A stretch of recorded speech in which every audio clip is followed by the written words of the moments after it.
Right, welcome to this terrain tutorial here.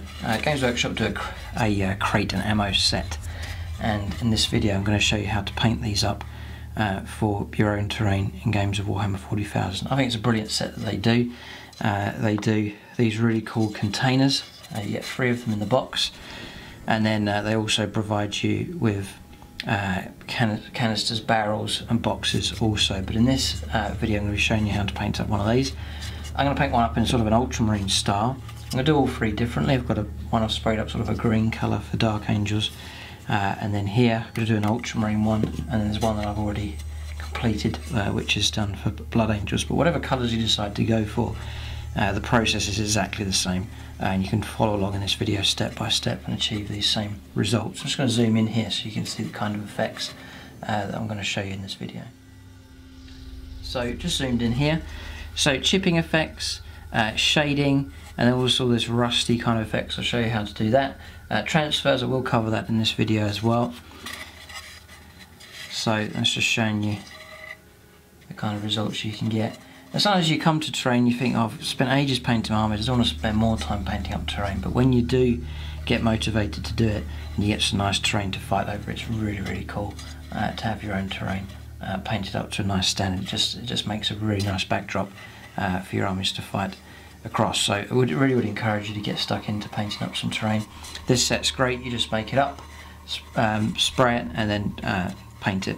And I'll show you. In fact, it's a pretty quick process and doesn't take too long at all. But I'll show you from start to finish how to get these results here with these. So next, we'll take a look at materials that you'll need for this project.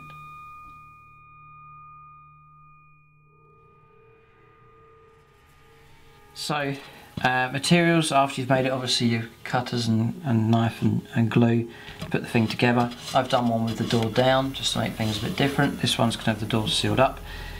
So I think the key to speed with these is an undercoat spray. So for this one I use the Army Painter Dragon Red. So you just spray it straight on. I think I gave it 2 light coats and that brought it up to that nice red colour. So that's that. For this one, you want to go for too dark a grey, so I used an Army Painter Uniform Grey, which is sort of a medium grey. It's got a nice tone to it. So that's the colour I've sprayed up onto this one.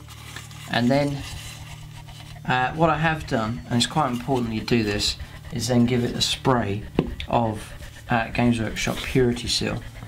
So that then gives it a nice surface for inks and paint to go on top of.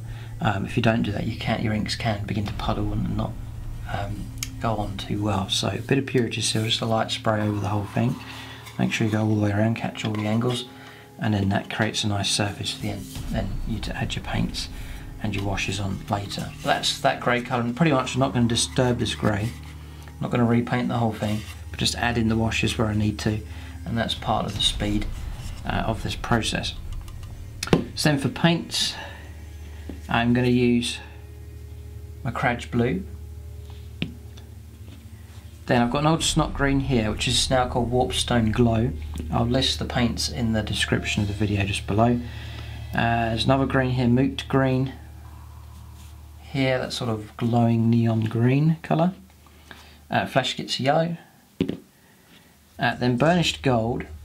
On this one, I painted the skulls the metallic colour using the Hashut Copper, but for something different to match in with sort of ultramarine style, gone for burnished gold. Then Ushabti Bone. And then this burnished gold, by the way, Auric Armour Gold it's called now in the new colours. So that's the old colour there, burnished gold, Auric Armour Gold. Ceremite White. And some metallics, more metallics here. Mithril Silver, which is now called Runefang Steel. This is the new colour. And then Ironbreaker, as well as with a darker tone. And then some washes. Nuln Oil, which is like the black wash. Then Seraphim Sepia, sort of a rusty colour. And then a darker brown, the Agrax Earthshade. And that's going to create our weathered effects. I'm sort of working on sort of some Skitari Admech sort of terrain at the moment. Got a nice battle mat.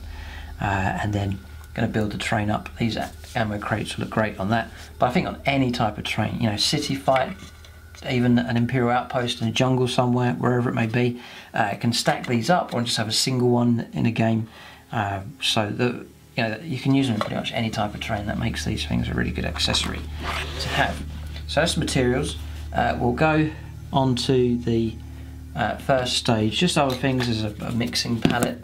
I use old CDs, are great for that. Some tissue and then a variety of brushes here as well, just varying sizes that you'll need. But we'll go on to the first stage here, which is just applying your base colours.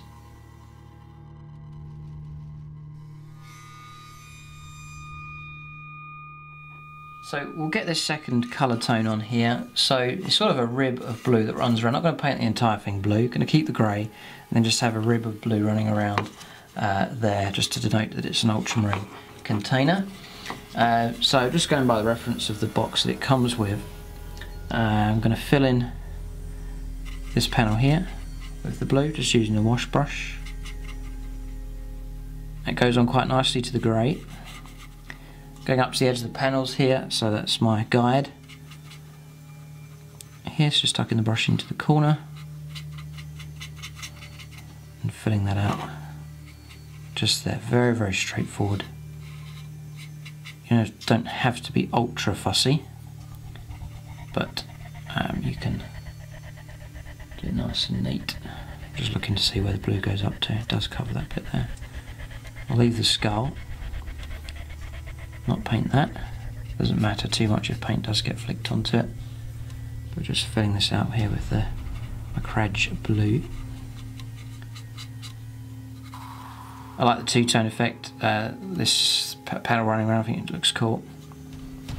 And you can paint them all the same if you want. If you really want to go for like an ultramarine defense or outpost, then just paint them all the same by all means. But I'm just going to have variety here, I think, which is what you'd have at a cargo depot. You'd have a variety of different containers for different, or from different places or going to different destinations. So just filling that out. Probably will give that a second coat just to make it nice and uniform. Then just following the reference here, really, it's not this rib running along here, so just filling in the next panel in between the ribbed bits just there. But I'm just going to keep going here, and then I'll come back once I've finished the blue. I'll show you where I paint. Okay, so that's that done. It just immediately just makes the whole thing more interesting. So gone around here, just leaving these panels. I mean, you don't have to follow, so you can just paint over the whole thing if you want to. It's quite flexible. You've got artistic license to paint it however you want. Then there's this little panel here on the back painted with a blue on both sides, and that's that. So that's the major colour done. There's not too much. There's some gold here to do on these skulls, and then there's some silver to do on these storm bolters that are stuck on top here.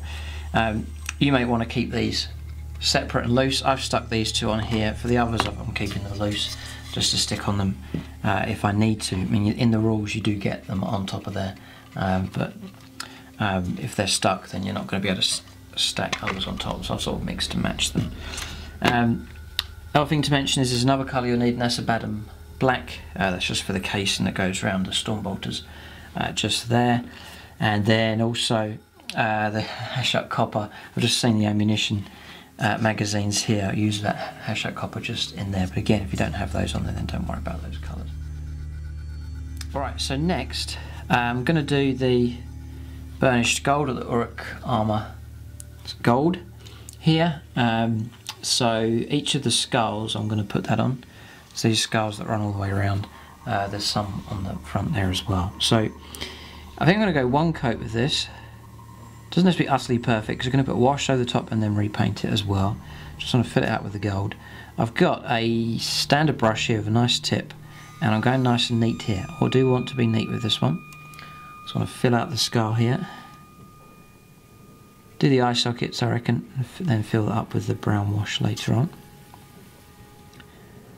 So just like so, way around there. So just going to repeat that on all the skulls. It should go onto the grey pretty good, and it's not perfect, but it's covering about 3/4 of it, which is fine because the washes and so on will go on later. So I'm just working it around there, like so. I'm just going to keep going here, get all of these skulls painted in with the gold.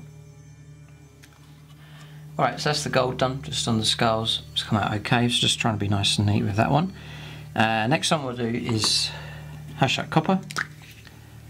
Very, very quick with this one. Standard brush. Just going to fill in those ammunition magazines here. So, like so. And then the other side. Again, these will be washed and then highlighted later on as well. Spin it around.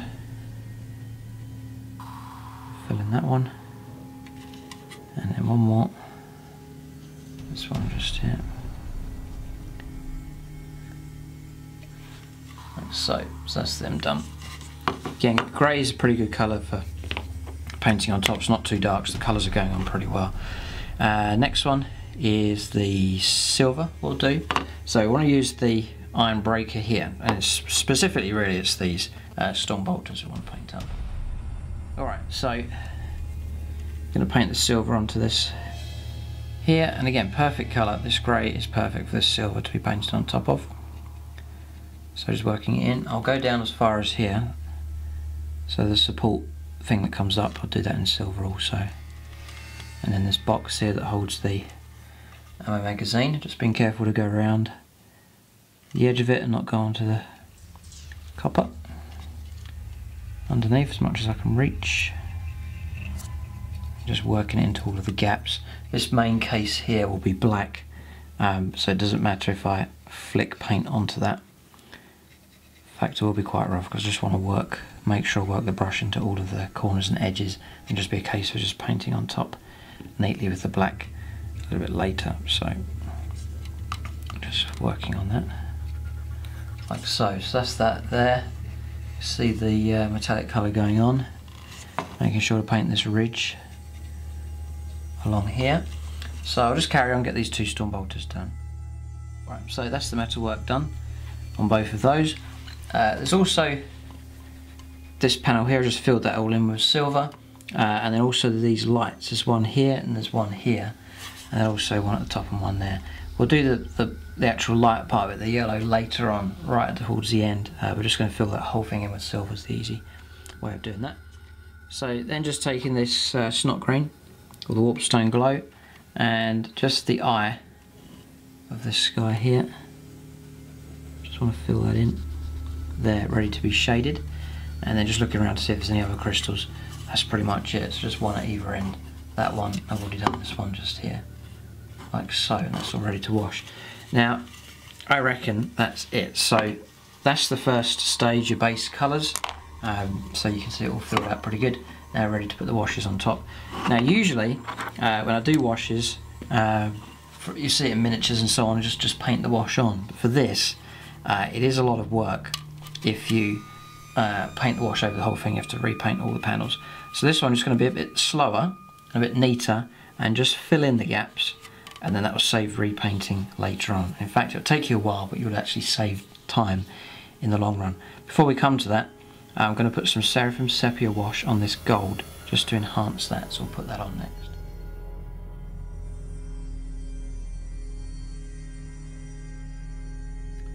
So, Seraphim Sepia.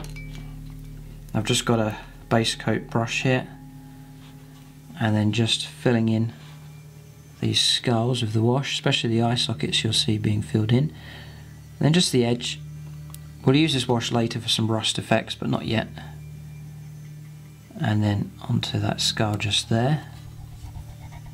This will get another wash later on of the Agrax Earthshade, but this is a good start for it. You can see that's changed those, starting to fill them in. And I'll just fill the rest of these in here. So only the gold, not the silver skull just here, just the gold areas. So, just make sure those eye sockets get filled in. That's that one done as well. So that's that finished. There's one just here. Just letting the ink flow in and fill in all those cracks, but that's that shade done. Then, not forgetting, do need to put on the Abaddon Black.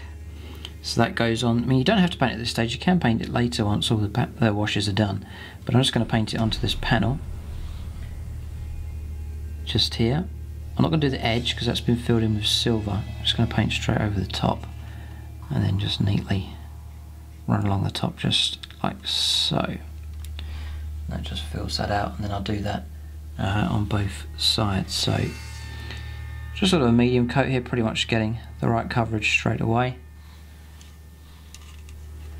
Here, like so, just being neat as possible, like that, and then the wash will actually help tidy things up as well. That's that being picked out.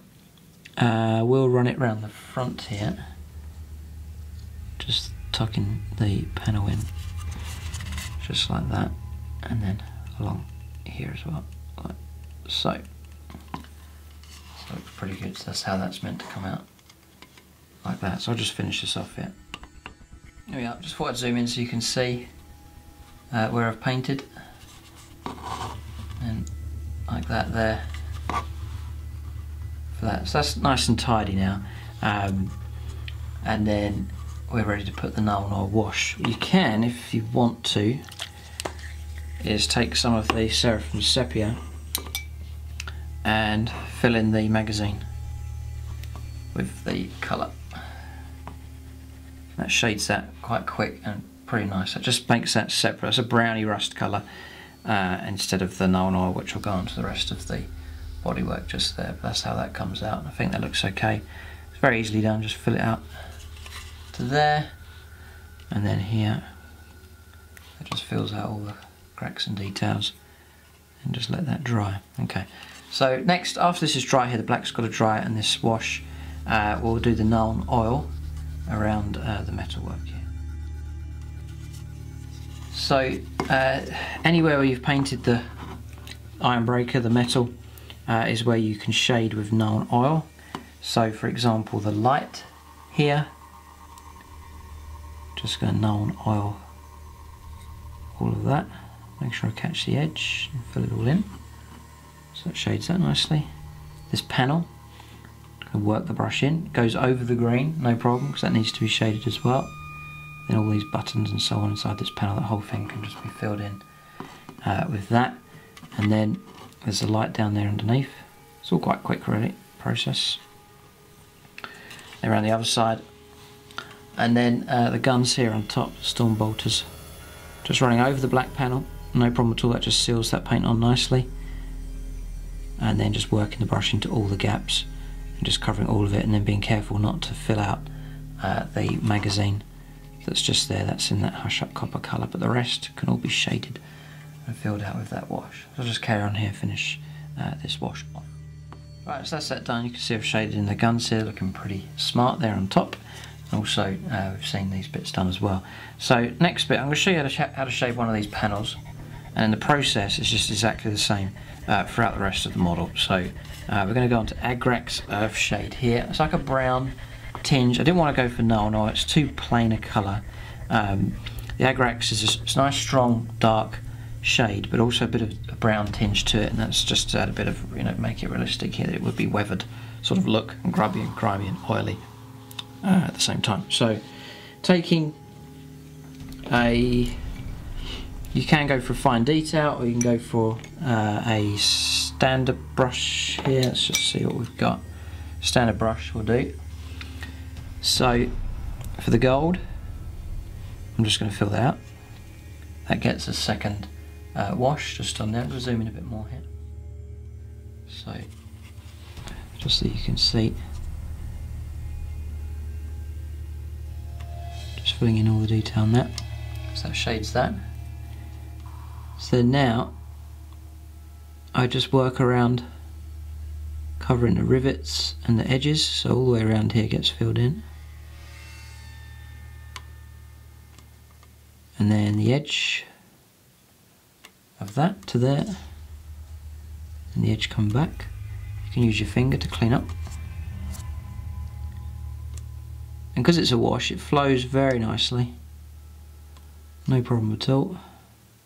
Running up underneath there. Now I'm going quite slow, but you can actually get pretty quick at this. But still making pretty good progress along here. Just common sense, all the cracks and folds whatever angle it may be, gets filled in. From that to there. This one's a bit thick.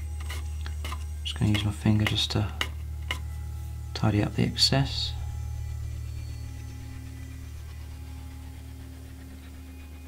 Then just fill that out like that. Do this corner, run the brush up there. So an effect you can do is to add in some of these just at random spots. I wouldn't go over the top. You can then fade out the tail end of it just with your finger, just rubbing away the excess. I think a lot would come down from this skull here, so I'm going to run a large amount there and then just use my finger to take away the edge from that. Maybe run a second one all the way down, like so. So that's giving you an idea. You can also go for like patches where you think like slicks would take place, things would be dropped and so on. That's more likely to happen on top. So we'll say we'll drop one just here. Easily done. And I'll just encroach it across there. You see like an oily patch just dropped on top like that. That's another nice effect that you can do. But see the difference there, plain panel and then easily shaded. Doesn't take too long at all, and then when you add your chipping on top of that later on, it should look really good. Now I would say do the same colour for the blue. Can't see any reason why you should change it. If you do Seraphim Sepia, I think it's a bit too light a brown, so I'll just go for this darker colour on here. I think should work okay. Yeah, that seems to be going on. Alright, so that's shading that out as well. So I'm just going to carry on here. So this process is exactly the same throughout the rest of the model. Also, you can then shade on this, the metalwork, any gold and bronze all gets a coat of that as well. And that's not shading in neatly, that's just applying the paint on nice and quick, and that just weathers that and knocks that down another shade as well. So that's how I'll do that. This magazine here, all of that gets done that way. For the weapons on top just there, but I'll carry on here and get the rest of the shading done. Alright, so that's the shading done all the way around. So same process used, and you see that's just shaded it down, all the areas of detail picked out nicely. Now, it's taken a while, but I think it's worth it. It's worth just taking your time and getting that just right. Now underneath, to save a bit of time, it's still drying, I just fill out that whole area with the wash. Don't worry about doing the lines because it's not going to be seen, but if it does roll over or whatever may happen during a game, it's still shaded. And then just stab the brush in part the way up here just to fade it in, just to show that around the base it would be a bit dirtier. Then here you can see, and then I've also filled in the metalwork. All of the skulls have had a coat of the Agrax Earthshade, and the whole weapon, the black, the silver, and also the ammunition there as well gets a coat of that as well. There's those patches and slicks just on top, just there. But a big transformation. That looks really nice, and you start to line them up next to the other crates, and you've got a real nice variety here. So you see a difference here with the chipping. We'll come to that a bit later. So I'm just going to pick out our colours. We've got the gold to pick out. We'll do that next.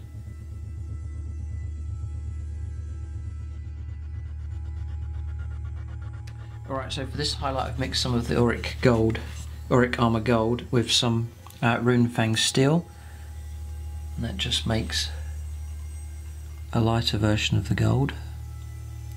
Don't want to go too strong with the silver because you still want it to look like gold. That looks pretty good. Might add a little bit of more silver to this, just a little bit more, and then just do the next one. It's all sculpted here, so you should be able to just pull the brush across the top of the design. All the details are picked out. Next one, like so, looks great. So you can see that gold's really picked out there, looks really good. So I'll just do the rest. Alright, so that's the skulls picked out all the way around. next one's Hashut Copper, and again I'm going to mix it with some of that Runefang Steel. Just take some Runefang Steel from the pot, mix it up, make a lighter version, and then just catching the edge of the ammunition here, like so, and then just there. These are very quick finishing touches here, but I think it's worth doing, just enhances them out a bit. To there, and then one just here, just capturing the edge of that, and that's that colour done. So next I want to pick out the light just here. So you've got this grid, this grill that runs around, we'll pick that out in silver later. The actual light itself, we'll pick that out with sort of the yellowy kind of colour. It's just here, you can see it on the Blood Angels one. So for that, take some Flash Gitz yellow, mix it with a bit of Ceremite White, till I've got my colour here, and then just very carefully and neatly just paint these squares in, and then just leaving an edge where it's shaded, like so. Now a little bit's just gone into that corner, so I'm just going to use a wet brush to remove that mistake before it dries. It's okay. So a nice tip of a brush here, standard brush or a nice detail brush, and then just picking out these squares here with this brighter yellow colour, just like so, and that just lights that up. It's just a light that's on. Remember to do underneath as well. There's a square there, and there, there. Then the very tip of the corner, there's also a bit of the light there as well, and then at the other end, just picking it out. So there's 4 of these to do. Just need to go over them and pick out that detail. So I'll do the rest of these now, but there's that one finished. Again, just adds another area of interest, another colour into this crate here. Alright, so that's the lights done there. I think it's a nice touch, just introduces a different colour onto this thing here. So that's those 2 done there as well. So really the silver chipping is the other main thing to get done. Just one more bit before that, just these little green crystals here, we'll get those painted next.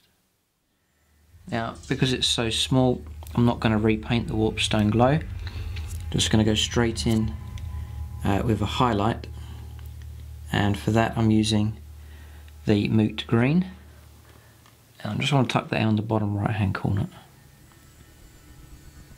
just here. So just touch that in there to the bottom right hand corner, just a little bit, just there, and then you're pretty much repeating everything twice because it's always the same on the opposite side. So just the right hand corner, bottom right hand corner here for this one as well, like so. And then all we've got to do now is put a dot of white in there, and that's that done. So a very fine tip here for the white. And I just want to put on top left hand corner a dot of white. That's gone on okay, and then on the other side a dot of white as well, like so. That looks alright. So that's that done. Again, just adds a little focal point, a little area of interest. You don't have to do these things, but I think it's worth doing, because you may as well paint them up right to start off with, and then you've got them for a long time to use in games. But this thing's looking pretty good. So we're going to go on to the chipping next. So chipping effect, now I'm going to show you on the 2 colours, the blue and the grey, just to see how it looks. So it's the Ironbreaker, and we'll say this bit here. So you'd think it wouldn't stand out, but it does. You can see the chipping there. It's not too significant because it's on a grey background, but it doesn't really matter. It is viewable, but you can see it. And you just put in scratches on there, and dots of paint just where you think it would be chips, maybe along this edge, along these ribs here. I think there will be some.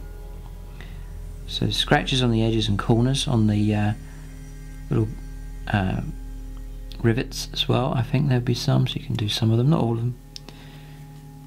Just wherever you think it would get bashed and scratched is really the rule. Then you can do scrapes, which is just lines like that. You can do sort of pitted effect just by dotting the paint on. Turn it an angle you'll be able to see it like so, and then onto the blue. Should chip up pretty good. Now the key really is not to go over the top, but to do just enough for effect and not do any more. So it looks quite good. I'll put maybe a scrape here, a few dots and scratches, something like that, and then here, just there at the crest at the top where I think it would be damaged more, a little bit on these. Again, you get used to it and you better speed up pretty good. Just on the main corners really is what you're aiming for, and then just dots and scratches here and there. So that's that kind of effect you're going for, but really don't go over the top, don't do too much because you can spoil it, but that's the effect just there. It just makes the whole thing look metallic and industrial and really helps. So I'm going to go around the rest of the model here, and then also for the storm bolters here, you're just picking out the main features like that, and then the black casing, you want to chip that up again, not too much but a little bit to show that's battle worn, so something like that. But I'll carry on with the rest of the model here and show you where it's been. Right, so all the chipping's done, and really looking at the finished article here, very happy with how this one's come out.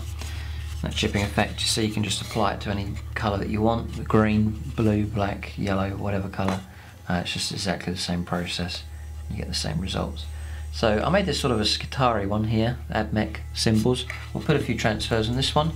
Ultramarines we'll go for. Here, I think transfers are a nice way, again, just adding some nice detail to the terrain. Doesn't take much effort either, so we'll do some transfers next. So, I'm going to cut out this ultramarine symbol just from a regular ultramarine transfer sheet you get with your tactical squads and so on. You also get one of these ones for vehicles. There's some bigger ultramarine symbols just there. There's numbers and different things you can use as well. Anything like that you can stick on, just add a bit of interest. Nice Imperial Eagles here actually, it would look pretty good, but I don't think there's the size panels for them to fit on, but for other terrain you can use them. But we'll use that big one there as well. So just remembering, we'll be doubling everything because it's one either side, so I'm going to take a second one of these. Just cut it out with a sharp knife, then take the transfer, dip it into water, then just leave it on my palette just to soak. I have to leave that for a minute or so just to let the water soak in till that transfer is able to move. Right, so just while that's soaking, just talking about the inside of this. So it's just silver inside here, and then the Nuln Oil wash, and once that's dry, the Agrax Earthshade as well, and then just highlighting some of it, picking it out with the silver. And that's just how you can do the inside there. Nothing too fancy, I think that's a good enough effect like that. So that's just that covered. So these transfers are moving now. So I'm going to take a brush, I'm going to put the transfer here. So what we're going to do is take some PVA glue. I've got some here on the palette, and then just a bit of water, just cover the spot. That'll help the transfer to go on, and it'll get rid of that ghosty effect that you can get behind the transfers. It doesn't look very good. So, and it just helps the whole thing to stick on. So just taking the transfer, using the brush to put it on, and then you can use your finger or the tip of a knife if you're very, very careful. Don't want to break the transfer up, but you can use the tip of the knife just to manoeuvre that transfer into position like so. I reckon just want to make sure it's dead straight like that. Okay, so Pretty happy with that. I may move it up actually. To be very careful not to break, split the transfer. But I've got plenty of spares, so there's no panic. Yeah, so that one's on. And that ultramarine symbol's looking pretty good. So I'll do the others. There's one other side, and then there's ones at either end here as well. Alright, so that's the transfers done. I put one on here, then a bigger one here at the back. Took a while, a bit of a fiddle. Had to cut out the centre of the transfer there, just so it could slot just over the top of the skull. It's quite a fiddly one. You can do that one if you want, but I think it looks quite cool. Then one on the other side, and then this one here at the other end as well. So for this one here, just the finishing touches, you can dot on some silver for scrapes and so on. Don't have to. And then on part of the transfer, you can add in a bit of Seraphim Sepia, just to add in a bit of grime and dirt to it, just to tone it in with the rest of the container. So I'll just do that on the rest of these transfers, and then that will be the container finished. Right, so that's the container finished there. Just a bit of chipping and Seraphim Sepia there used on the transfers, just to blend them in. Like so. That's that finished. Really happy with how this one's come out. It hasn't taken too long. So just to finish it off, all you do is just give it a coat, a very light coat of Games Workshop Purity Seal. You don't want to go too heavy. It can kill off the metallics and make them quite ghosty sort of look, which is one of the downsides of Purity Seal. It's just spray very lightly. Give it a light coat, and you can always come back, leave it, let it dry, give it a second light coat, but go very light with the coat. Sometimes you feel, or you think you're not putting any spray on at all, but it's a very fine spray, and if you put too much on, it kills all the metallics off. So just be careful of that. Better to do lighter coats and build them up than one heavy coat and then you ruin the model. So just a light spray of that, and that's that finished. But that's the process then. Happy with how that one's come out. As I said, any colour you want. I've got a green one I've sprayed up. I'm going to use exactly the same process for that. There's one in red, and then you can see these in your terrain setup, stacked up and so on. I think they look really cool, and they'll make a great addition to this AdMech terrain that I'm working on at the moment. But that's the containers there, and you can use this process for any type of terrain, you know, buildings, boxes, barrels. It's all exactly the same process, but in this video I've shown you how to apply it to one of these 40k containers. But there it is, that's the video. Thanks for watching, and tune in next time.